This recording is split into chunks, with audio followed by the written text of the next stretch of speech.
ശ്രീ ബൽദേവ് സച്ചിദാനന്ദൻ, പിണറായി മന്ത്രിസഭയിൽ പുതുമുഖങ്ങൾ പുത്തരിയല്ല. ഇവിടെ OR കേളുവിനെ മാത്രം പുതുമുഖം എന്നു പറഞ്ഞ് ദേവസ്വം മാറ്റി നിർത്തുമ്പോൾ എന്ത് ന്യായീകരണമാണ് CPM-ന് നൽകാൻ കഴിയുക? നേരത്തെ നമ്മൾ സൂചിപ്പിച്ചതുപോലെ തന്നെ ഇപ്പോൾ മുഹമ്മദ് റിയാസ് MLA ആയി ഉടനെ തന്നെ മന്ത്രിയാകുന്നു.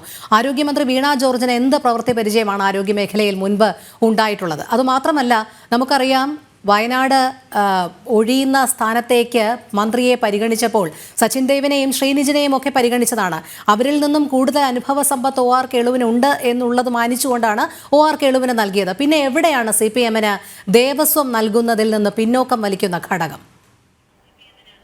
ഒരു മന്ത്രിസഭയിൽ ആരൊക്കെ മന്ത്രിയാകണമെന്ന് ആ രാഷ്ട്രീയ പാർട്ടിയാണ് തീരുമാനിക്കുന്നത്. രാഷ്ട്രീയ പാർട്ടിയുടെ പ്രതിനിധി മന്ത്രിയാക്കുമ്പോൾ ഏതൊക്കെ വകുപ്പ് കൊടുക്കണമെന്ന് തീരുമാനിക്കുന്നത് ആ രാഷ്ട്രീയ പാർട്ടി.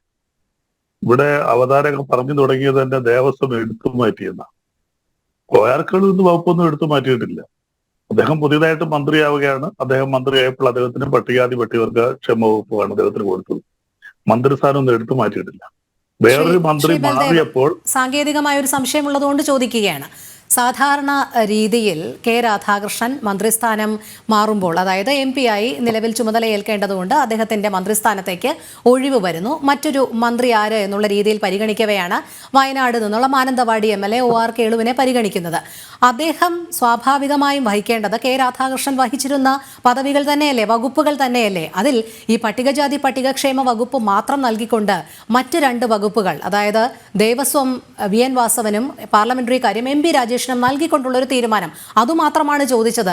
അത്ര പെടുന്നനെ തന്നെ അങ്ങനെ വകുപ്പുകൾ എടുത്തു മാറ്റേണ്ടുന്ന ഒരു കാര്യമുണ്ടായിരുന്നോ എന്നുള്ളതാണ്. CPM-ന് ഏതെങ്കിലും രീതിയിൽ കെ രാധാകൃഷ്ണൻ വഹിച്ചിരുന്ന അതേ വകുപ്പുകൾ OR കേളുവിന് അതേപോലെ കൈമാറുന്നതിൽ എന്താണ് വിമുഖത എന്നുള്ളതാണ് ചോദ്യം. കേരള മന്ത്രിസഭയിലെ ഏറ്റവും സീനിയറായിട്ടുള്ള മന്ത്രി രാമചന്ദ്രൻ കടന്നപ്പള്ളി. അദ്ദേഹത്തിന് മന്ത്രിസ്ഥാനം കൊടുത്തപ്പോൾ അതിന് മുമ്പിരുന്ന വകുപ്പ് മന്ത്രിയുടെ അതേ വകുപ്പുകൾ കൊടുത്തില്ല. അദ്ദേഹത്തിന് തുറമുഖ വകുപ്പ് എടുത്തു മാറ്റി. അതിപ്പോ CPM ആണ് കൈകാര്യം ചെയ്യുന്നത്. അന്നത്തെ ഈ ചോദ്യം ചോദിക്കാഞ്ഞത്? രാമചന്ദ്രൻ കടന്നപ്പള്ളി പോലെ സീനിയറായിട്ടൊരു മന്ത്രി, സീനിയർ MLA ഇപ്പൊ കേരളത്തിലില്ലല്ലോ. എത്രയോ വർഷങ്ങളായിട്ട് അദ്ദേഹം കേരളത്തിലെ MLA മന്ത്രിയും ഒക്കെ ആയിട്ട് മാറി മാറി. ദേവസ്വം വകുപ്പിന് മറ്റു ചില പ്രാധാന്യങ്ങൾ കൂടിയുണ്ട്. അതുകൊണ്ടാണ് ഇതൊരു വിഷയമായി ഉന്നയിക്കുന്നത് ശ്രീ ബൽദേവ്. കാരണം ദേവസ്വം വകുപ്പ് എടുത്തു മാറ്റുമ്പോൾ അത് ഭൂരിപക്ഷ സമുദായങ്ങളെ ഏതെങ്കിലും രീതിയിൽ പ്രീണിപ്പിക്കാനാണോ? അതല്ല ഈ ലോക്സഭാ തെരഞ്ഞെടുപ്പിനേറ്റ കനത്ത തോൽവി വല്ലാത്ത ആശയക്കുഴപ്പത്തിലും ആശങ്കയിലും ഒക്കെ CPM-നെ ബാധിച്ചിട്ടുണ്ട്. ഇതിൽ നിന്നൊക്കെ എങ്ങനെ തടിയൂരാം എന്നുള്ളൊരു ചിന്തയിൽ നിന്നാണോ എന്നൊക്കെയുള്ളതാണ് ചോദ്യം. ഇതിനു മുൻപും പലപ്പോഴും മന്ത്രിസഭയിൽ അംഗങ്ങൾ വന്നിട്ടുണ്ട്, വകുപ്പുകൾ തമ്മിൽ മാറിയിട്ടുണ്ട്. അതൊന്നും ഇത്ര വിഷയമായിരുന്നില്ല. പക്ഷേ ഈ കാര്യത്തിൽ വിഷയമാകുന്നത് അതുകൊണ്ടാണ് ദേവസ്വം എന്തിനെടുത്തു മാറ്റുന്നു എന്നുള്ളത്.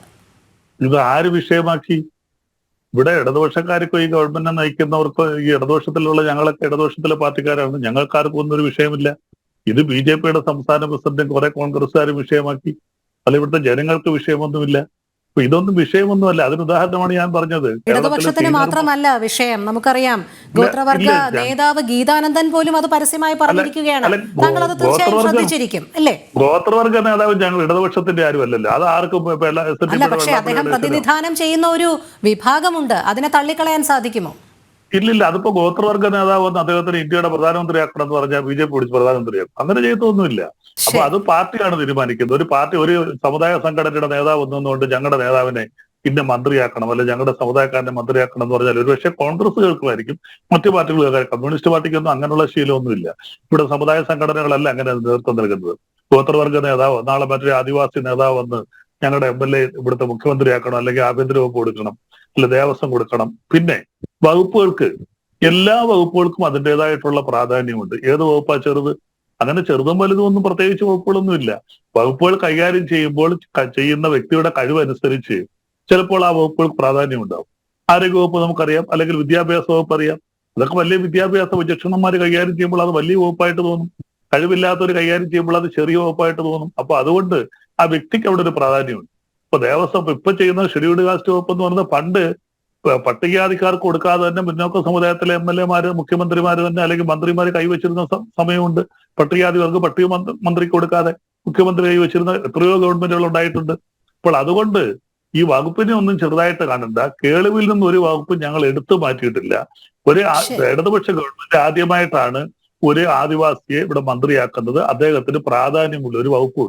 ആ വകുപ്പിനെതിരെ അങ്ങനെ കൊടുത്തതിനെതിരെ ഇടതുപക്ഷത്തിലായിട്ട് 10 പാർട്ടികളുണ്ട്, പുറത്തു നിന്ന് പിന്തുണയ്ക്കുന്ന പാർട്ടികളുണ്ട്. അവരാരും ശ്രീ ബൽദേവ്, അങ്ങനെ ഊറ്റം കൊള്ളുമ്പോൾ, ഒരു ഗോത്രവർഗ വനവാസിയെ തങ്ങൾ മന്ത്രിയാക്കിയെന്ന് ഊറ്റം കൊള്ളുമ്പോൾ നിലവിലെ വകുപ്പുകൾ നൽകുന്നതായിരുന്നു ഏറ്റവും അഭികാമ്യം. അല്ലാതെ ആരെയൊക്കെ പ്രീണിപ്പിക്കാനോ അല്ലെങ്കിൽ എന്തൊക്കെയോ രാഷ്ട്രീയ ലക്ഷ്യം മറച്ചു വെച്ചുകൊണ്ട് ഇതെടുത്ത് മാറ്റിയിട്ട് ന്യായീകരണവാദങ്ങൾ നിരത്തുന്നതിലല്ല.